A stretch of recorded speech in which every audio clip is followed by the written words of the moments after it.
Pemeran wanita pamer dada di Bandara YIA, kini terancam hukuman 12 tahun penjara. Pemeran video syur di Bandara Yogyakarta International Airport, YIA, sedikit demi sedikit mulai terkuak. Diketahui video syur itu memperlihatkan seorang wanita berkacamata dan mengenakan masker, memamerkan bagian atas dan bawah tubuhnya hingga nyaris tak berbusana. Atas beredarnya video tersebut, polisi melakukan pelacakan. Polisi mengantongi identitas wanita yang diduga membuat video syur tersebut. Berdasarkan pelacakan sementara oleh polisi, wanita di dalam video syur itu diduga berinisial S. Dugaan tersebut berdasarkan pengamatan video di akun Instagram pelaku yang memiliki beberapa kesamaan.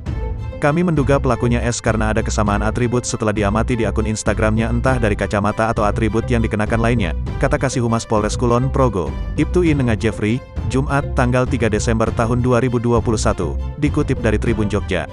Dugaan pelaku tersebut juga diperkuat dengan adanya tulisan di bagian kanan bawah video tersebut. Hingga saat ini, polisi terus mendalami kasus video pornografi tersebut. Kapolres Kulon Progo, AKBP Muharomah Fajarini memastikan pelaku dan penyebar video syur ini bakal dikenai pasal pidana.